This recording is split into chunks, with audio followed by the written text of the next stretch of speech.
सभी विद्यार्थियों को राधे राधे। आशा है आप सभी कुशल मंगल होंगे। मैं सुप्रिया कश्यप और वरदान IAS पर आपका स्वागत है। विद्यार्थी, आपकी क्लास 12th की पॉलिटिकल साइंस की सेकंड बुक का 5th चैप्टर चल रहा था, जिसका नाम है कांग्रेस प्रणाली की चुनौतियां और पुनर्स्थापन, जिसके 2 पार्ट्स मैंने आपको करवा भी दिए, जिनका लिंक आपको डिस्क्रिप्शन में मिल जाएगा। प्लीज पहले उन्हें देख लीजिए, देन आप इस पार्ट को देखिए, ताकि आपको इस पार्ट को समझने में आसानी हो। तो आइए अब बिना समय की बर्बादी करते हुए वीडियो को स्टार्ट करते हैं। आज का आपका फर्स्ट टॉपिक है 1971 के चुनाव और कांग्रेस का पुनर्स्थापन। ठीक है, देखो, वैसे तो ये हमारे देखो 5वें आम चुनाव थे, और वैसे ये चुनाव जो होने चाहिए थे कायदे से 1972 में होने चाहिए थे, लेकिन हुए ये 1971 में। ठीक है, देखो शुरू से सुनो। 1952 में हमारे पहले आम चुनाव हुए। सेकंड आम चुनाव हमारे हुए 1957 में, ठीक 5 साल बाद। फिर दोबारा से 5 साल बाद 1962 में हमारे तीसरे आम चुनाव हुए। फिर चौथे आम चुनाव हुए 1967 में। ठीक है, ये भी 5 साल बाद हुए। मतलब लगातार 5 साल बाद, हर 5 साल बाद हमारे देश में चुनाव होते हैं। ठीक है, हर 5 साल बाद चुनाव होने कराने कंपलसरी है। ठीक है, लेकिन ये जो हमारे 5वें आम चुनाव जो थे, ये 1971 को क्यों हुए? ठीक है, देखो हुआ क्या था, पिछले ही प्रीवियस पार्ट में मैंने आपको बताया था कि कांग्रेस का जो है विभाजन हो गया था।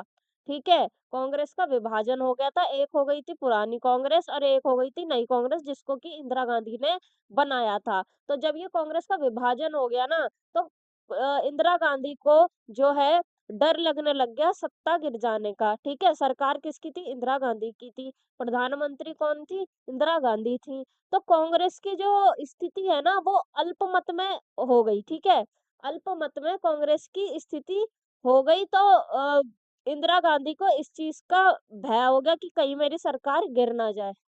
ठीक है, तो उन्होंने क्या किया, इसी भय के कारण लोकसभा को, हमारे देश की चौथी लोकसभा को बीच में ही उन्होंने भंग कर दिया।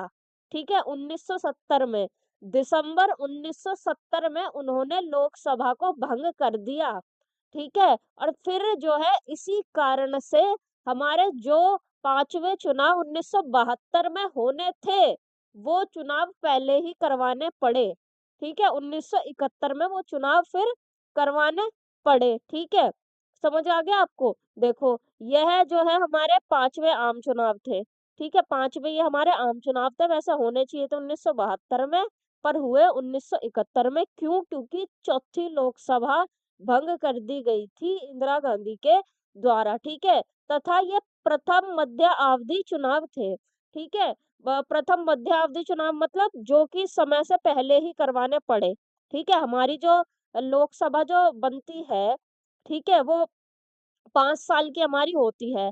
ठीक है, लोकसभा को भंग कर दिया गया बीच में। तो क्या कहेंगे इसको? मध्य अवधि चुनाव इसको कहेंगे। ये हमारे देश के प्रथम मध्य अवधि चुनाव थे। ठीक है, इन चुनावों में एक ग्रैंड अलायंस नामक गठबंधन बना। ठीक है, एक जो है अलायंस बनाया गया, गठबंधन बनाया गया, उसका नाम था ग्रैंड अलायंस। ठीक है, अब देखो इसमें कौन कौन सी पार्टी थी। ओके, देखो, एक तो गैर कांग्रेसी, मतलब जो नई कांग्रेस थी ना, इंदिरा गांधी की कांग्रेस, उसके अलावा जो पार्टी थी गैर कांग्रेस। ठीक है, पुरानी कांग्रेस और उसके अलावा भी जो भी पार्टी थी गैर कांग्रेसी पार्टी, यानी कि नई कांग्रेस के अलावा जो पार्टी थी, एक तो वो थी इनमें। ठीक है, और गैर साम्यवादी। ठीक है, जो मतलब कम्युनिस्ट विचारधारा की पार्टी नहीं थी। ठीक है, वो वाली पार्टी और गैंग गैर कांग्रेसी पार्टी इसमें थी। ये इनका जो है चुनावी गठबंधन था, जो कि ग्रैंड अलायंस कहलाता है। ठीक है, एक इन्होंने जो है अलायंस बनाया, गठबंधन बनाया। ठीक है, मैंने आपको बताया था ना कि 2 या 2 से अधिक पार्टी का जो है गठबंधन बनता है। वैसे तो मैंने आपको पहले बताया था कि जब बहुमत ना मिल पाए, तब ये गठबंधन बना लेते हैं। ठीक है, लेकिन ये गठबंधन पहले भी बना लिया जाता है। ठीक है, चुनाव लड़ने से पहले ही, कि भाई हम तो गठबंधन बनाकर ही चुनाव लड़ेंगे। ठीक है, इस प्रकार से भी गठबंधन बनाया जा सकता है। इस स्थिति में भी गठबंधन बना लिया जाता है। ठीक है, देखो, ये गैर कांग्रेसी पार्टी थी इस गठबंधन के अंदर, और गैर साम्यवादी पार्टीज इसके अंदर थी। ठीक है? अब देखो 1971 के चुनावों में एक नारा दिया, किसने दिया? गैर कांग्रेसी, ठीक है? और ये जो गैर साम्यवादी पार्टियों का जो ये अलायंस था, गठबंधन था, ठीक है? इन्होंने एक नारा दिया, इंदिरा हटाओ देश बचाओ। ठीक है? ग्रैंड अलायंस ने एक नारा दिया, इंदिरा हटाओ, देश बचाओ, ठीक है? तब कांग्रेस आर यानी कि जो नई कांग्रेस है, ठीक है? पुरानी कांग्रेस, कांग्रेस ओ और नई कांग्रेस, कांग्रेस आर, ठीक है? अगर आपको मेरी ये बातें समझ नहीं आ रही, नई कांग्रेस, पुरानी कांग्रेस, तो मेरी आपसे रिक्वेस्ट है कि आप जो है इसके प्रीवियस पार्ट जाकर देखिए इस चैप्टर के, तब आपको अच्छे से क्लियर हो जाएगा। ओके? देखो तब कांग्रेस आर ने सीपीआई के साथ गठबंधन कर लिया, ठीक है भाई? जब देखो इनके खिलाफ, ठीक है, इनके विपक्ष में एक ग्रैंड अलायंस नाम का गठबंधन खड़ा हो गया, ठीक है? तो कांग्रेस आर ने क्या करा कि इन्होंने भी ना सीपीआई पार्टी के साथ गठबंधन कर लिया, ठीक है? देखो फिर इंदिरा गांधी ने भी एक नारा दिया, ठीक है? उन्होंने क्या नारा दिया था? ग्रैंड अलायंस ने इंदिरा हटाओ देश बचाओ। तो भैया इसी के ही अ, जवाब देने के लिए इंदिरा गांधी ने भी एक नारा दिया, गरीबी हटाओ, ठीक है? गरीबी हटाओ, इंदिरा गांधी ने भी एक नारा दिया, ठीक है? फिर भैया देखो 1971 में हुए चुनाव, ठीक है? ये जो कि मध्यावधि चुनाव थे, हमारे देश के 5वें आम चुनाव थे, जो कि होने कब थे? 1972 में होने थे, लेकिन हुए कब? 1971 में हुए, ठीक है? चुनाव हुए, परिणाम आया, ठीक है? रिजल्ट आया, अपनी काउंटिंग वाउंटिंग होके कांग्रेस जो आर है, इंदिरा गांधी की जो कांग्रेस है, 352 सीटें इसको प्राप्त हुई भई, ठीक है? 352 और जिसके साथ कांग्रेस ने गठबंधन करा था सीपीआई, ठीक है? सीपीआई को 23 सीटें प्राप्त हुई, ठीक है? टोटल सीटें कितनी हो गई? 375 सीटें हो गई और ये कुल वोटों का कितना परसेंट था? 48.4%, ठीक है? ये पहली बार ऐसा था कि कांग्रेस को इतना जो है इतनी सीटें प्राप्त हुई, 375 सीटें कांग्रेस को प्राप्त हुई, ठीक है? ये पहली बार ऐसा था, ये लिखा भी है, प्रथम बार कांग्रेस को इतनी सीटें मिली थी, ठीक है? जो ये नई कांग्रेस थी, ओके? देखो ग्रैंड अलायंस को 40 से भी कम सीटें प्राप्त हुई, ठीक है? जो ये ग्रैंड अलायंस बना था ना, वो अपना भाई नारा दे रहे थे इंदिरा हटाओ देश बचाओ, उनको 40 से भी कम सीटें प्राप्त हुई। कांग्रेस ओ को मात्र 16 सीटें प्राप्त हुई, जो पुरानी कांग्रेस थी जिसमें के कामराज वगैरह नेता इसमें ये सब थे, इनको 16 से भी कम सीटें प्राप्त हुई, ठीक है? इसके बाद इस पार्टी का पतन सा हो गया, लगभग-लगभग ये जो है समाप्त हो गई ये पार्टी, इस चुनाव के बाद से, ठीक है? देखो ये इंदिरा गांधी जी क्यों जीत पाईं, ठीक है? क्योंकि इनके पास एजेंडा था, ठीक है? इनके पास मुद्दा था कि गरीबी हटाओ, लेकिन ये जो ग्रैंड अलायंस था इनके पास कोई मुद्दा नहीं था, इन्होंने एक बात का रट्टा लगा के रखा हुआ था, इंदिरा हटाओ देश बचाओ। भाई कोई मुद्दा तो दो ना, इंदिरा गांधी ने मुद्दा दिया, ठीक है? जो कि हमारे देश का उस टाइम की बहुत बड़ी ये प्रॉब्लम थी, गरीबी, ठीक है? वैसे गरीबी हटी-वटी नहीं थी, ठीक है? गरीबी वैसी की वैसी थी, ठीक है? लेकिन नारा दिया गया और इस नारे के बल पर चुनाव जीता भी गया, ओके?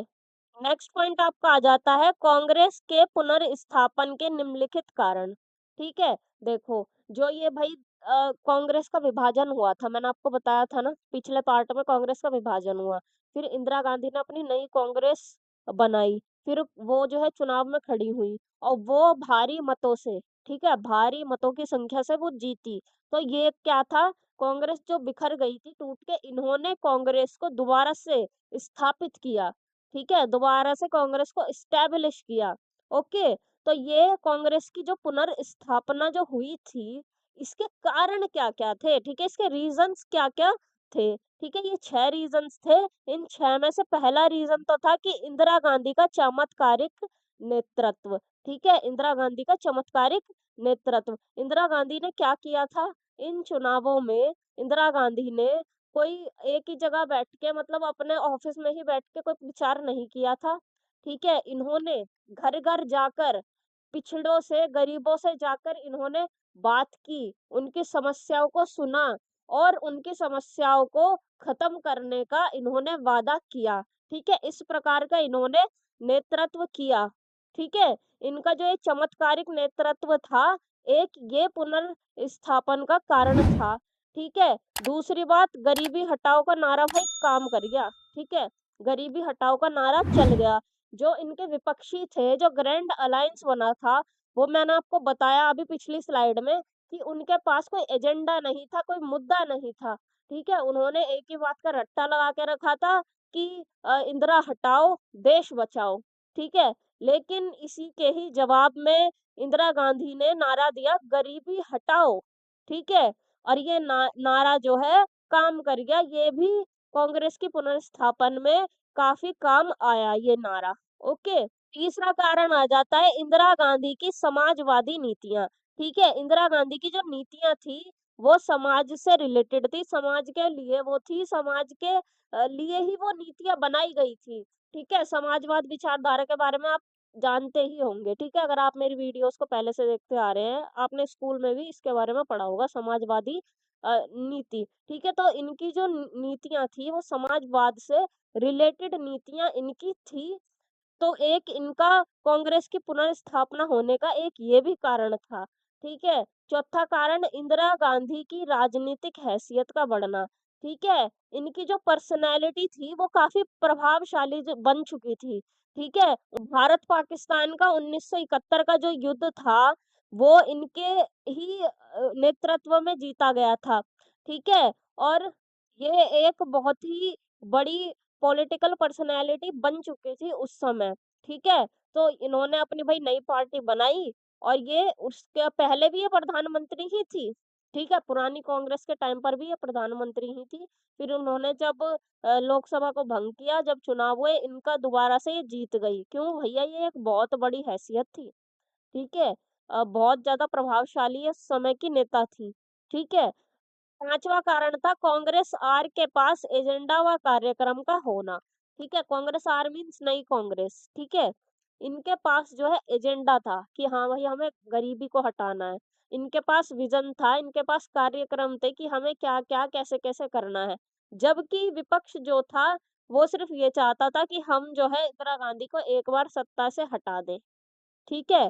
तो इसलिए भी कांग्रेस का पुनर्स्थापन हुआ और ये भारी मतों से जीती। ठीक है? छठा कारण था तनाव व दबाव झेलने की क्षमता। ठीक है? इंदिरा गांधी के पास जो है तनाव और दबाव झेलने की क्षमता थी। ठीक है? मैंने अभी पिछले पार्ट में आपको बताया था कि कांग्रेस का विभाजन हुआ था। ठीक है? और ये जो है अल्पमत की स्थिति में भी आ चुकी थी इंदिरा गांधी की सरकार। सरकार कभी भी गिर सकती थी। लेकिन ऐसी सिचुएशंस में भी तनाव व दबाव को झेलने की क्षमता इंदिरा गांधी जी के पास थी। ठीक है? तो ये 6 कारण थे कांग्रेस की पुनर्स्थापना होने के। ठीक है? नेक्स्ट पॉइंट आपका आ जाता है कांग्रेस प्रणाली की पुनर्स्थापन। ठीक है? कांग्रेस प्रणाली का पुनर्स्थापन। ठीक है? देखो इंदिरा गांधी ने अपनी पार्टी में कोई गुट नहीं बनने दिया था। ठीक है? देखो पिछले प्रीवियस पार्ट्स में पढ़ते आ रहे हैं आप कि जो पिछली वाली जो कांग्रेस थी, ठीक है? उसमें अलग-अलग गुट थे, ठीक है? गरम दल, नरम दल ऐसे-ऐसे करके अलग-अलग विचारधारा वाले लोगों के अलग-अलग ग्रुप्स थे, अलग-अलग गुट थे। लेकिन ये जो नई कांग्रेस बनाई इंदिरा गांधी ने, इसमें इन्होंने किसी भी प्रकार का कोई गुट नहीं बनने दिया, ठीक है? ये एक प्लस पॉइंट था इनकी प्रणाली का, ठीक है? और इंदिरा गांधी ने कहा कि पार्टी का सर्वोच्च नेता ही सब कुछ है। ठीक है? इंदिरा गांधी ने क्या कहा कि अब जो ये मैंने पार्टी बनाई है, इसमें जो सबसे सर्वोच्च जो नेता है, सुप्रीम जो लीडर है, वही सब कुछ है। वो जो कह दे वही होगा, ठीक है? अर्थात इंदिरा गांधी ही सर्वोच्च नेता थी ना नई कांग्रेस की, तो मीन्स इंदिरा गांधी ही सब कुछ है, इंदिरा जो कहेंगी वही होगा, ठीक है? ये कहा, ये इनकी एक प्रणाली का हिस्सा था। ओके, यह पार्टी गरीबों, महिलाओं, दलितों व आदिवासियों पर निर्भर हो गई थी क्योंकि ये पार्टी इन्हीं सब की बदौलत जीती थी 1971 के चुनाव में। ठीक है? ये पार्टी जो थी गरीबों, महिलाओं और दलितों व आदिवासियों पर निर्भर हो गई थी। क्योंकि भाई देखो गरीबी हटाओ का नारा दिया गया था ना, इन्हीं के बल पर चुनाव जीता गया था। गरीबों के, दलितों के, आदिवासियों के बल पर चुनाव जीता गया था, ठीक है? इनके पास गई इंदिरा गांधी, इन्होंने वादा किया कि हाँ भाई मैं तुम्हारी समस्या को खत्म कर दूंगी, तो ऐसे-ऐसे करके ही चुनाव जीता गया, ठीक है? प्रकृति को बदलकर, ठीक है? प्रकृति जो है बदल दी गई। पिछली वाली कांग्रेस की प्रकृति कुछ और थी, पुरानी कांग्रेस की अब जो प्रकृति थी, वो बदल दी गई थी। नई कांग्रेस सशक्त, मजबूत, तनाव व दबाव को झेलने वाली पार्टी थी, ठीक है? उसमें जो है विभाजन हो गया था, वो जो कांग्रेस है इतनी ज़्यादा सशक्त नहीं थी, लेकिन नई कांग्रेस को और भी ज़्यादा सशक्त, मजबूत और तनाव व दबाव झेलने वाली पार्टी बना दिया गया था, ठीक है? ये इनकी नई प्रणाली थी, ये इनकी प्रणाली का पुनर्स्थापन था, okay? Next and last topic है आपका प्रीवी पर्स, ठीक है? अब देखो ये प्रीवी पर्स क्या बोला है, ओके? देशी रियासतों के राजाओं को भारत में विलय होने के लिए किया गया विशेष भत्तों का वादा ही प्रिवी पर्स कहलाता है, ठीक है? देखो ये इस बुक का सेकंड बुक का जब फर्स्ट चैप्टर चल रहा था, तो मैंने आपको बताया था जब अंग्रेजों ने देश को आज़ाद करने की अनाउंसमेंट की, तो उस समय हमारा देश जो है 565 रियासतों में बँटा हुआ था। ठीक है? तो भई जब वो 565 में रियासत में बँटा हुआ था ना भारत, तो उस उनका जो है विलय किया गया था भारत में, ठीक है? उनको भारत में मिलाया गया था, ठीक है? तो भारत में मिलाने के लिए, ठीक है? राजाओं को विशेष भत्ते और विशेष सुविधाएँ देने का जो वादा किया गया था ना, वो वादा ही प्रिवी पर्स कहलाता है, ठीक है? राजाओं को ये भी कहा गया कि भई आपकी जो प्रॉपर्टी है, वो आप प्रॉपर्टी आप रख सकते हैं और उसके साथ-साथ हम आपको विशेष जो है भत्ता प्रदान करेंगे और विशेष सुविधाएँ हम आपको प्रदान करेंगे, ठीक है? ये वादा किया गया उनसे विलय करवाने के लिए। तो यही चीज़ क्या कहलाती है, ये वादा यही प्रीवी पर्स कहलाता है। ये प्रीवी पर्स विशेष भत्ता सुविधा राज्य के क्षेत्रफल व राजस्व की क्षमता के आधार पर दिया गया था, ठीक है? ये जो प्रीवी पर्स जो दिया गया था ना राजाओं को, ये किसके आधार पर दिया गया था? कि भाई उसके राज्य का, उसकी रियासत का क्षेत्रफल कितना है, उसकी जो राजस्व की क्षमता है वो कितनी थी, ठीक है? उसी आधार पर प्रीवी पर्स राजाओं को दिया गया था। तब देशी रियासतों ने भारत में विलय कर लिया था, ठीक है? भाई जब उनको इस प्रकार का ऑफर दिया गया, तब उन्होंने भारत में विलय कर लिया अपनी रियासत को, ठीक है? 1967 के चुनावों में इंदिरा गांधी ने प्रीवी पर्स को समाप्त करने का फैसला किया। ठीक है, 1967 में 1967 के चुनावों में इंदिरा गांधी ने इसको मतलब समाप्त करने का लेकिन फैसला किया। लेकिन जो मोरारजी देसाई थे ना, वो इस बात के खिलाफ थे। उनका कहना था कि भैया प्रीवी पर्स चलने दो, तुम्हें क्या समस्या है? ठीक है? फिर क्या हुआ? फिर 1971 के आम चुनावों में जब इंदिरा गांधी पुनः पीएम बनी, तब इंदिरा गांधी ने प्रीवी पर्स को समाप्त कर दिया। ठीक है? क्योंकि यहाँ इंदिरा गांधी को कोई रोकने-टोकने वाला नहीं था। ठीक है? 1971 का चुनाव इन्होंने अपनी नई पार्टी से जीता था। वही उस पार्टी की सर्वोच्च नेता थी। नई कांग्रेस जीती, इंदिरा गांधी पीएम बनी और उन्होंने इस प्रीवी पर्स को फिर समाप्त कर दिया। ठीक है? यहाँ पे उन्हें कोई रोकने-टोकने वाला भी नहीं था। तो ये था आपका प्रीवी पर्स, ये आपका लास्ट टॉपिक था। यहाँ पर ये आपका चैप्टर हो जाता है खत्म। इस पूरे चैप्टर में आपको कोई भी डाउट्स रह गए हों, तो आप मुझसे अभी कमेंट सेक्शन के माध्यम से पूछ सकते हैं या फिर बाद में भी आप मुझसे सोशल मीडिया पर बेझिझक कॉन्टैक्ट करके पूछ सकते हैं। आपका डाउट एकदम क्लियर करवा दिया जाएगा। ओके? अगर आपको ये वीडियो पसंद आई हो तो इसको लाइक कीजिए, कमेंट सेक्शन में अपना रिव्यू दीजिए और अपने दोस्तों के साथ भी इसको शेयर कीजिए। और वरदान आईएचएस को ज़रूर सब्सक्राइब करें और बेल आइकन को भी आज से प्रेस कर लें ताकि वीडियो का नोटिफिकेशन सबसे पहले आपको मिल सके। और आप हमें टेलीग्राम, व्हाट्सएप और इंस्टाग्राम पर भी ज्वाइन कर सकते हैं। इसके नोट्स आपको टेलीग्राम पर प्रोवाइड करवा दिए जाएंगे पीडीएफ के फॉर्म में। ये हमारा सोशल मीडिया हैंडल है। वैसे इसका लिंक आपको डिस्क्रिप्शन में मिल जाएगा। तो मिलते हैं नेक्स्ट चैप्टर में, तब तक के लिए स्वस्थ रहिए, पढ़ते रहिए। जय हिंद, जय भारत, राधे राधे।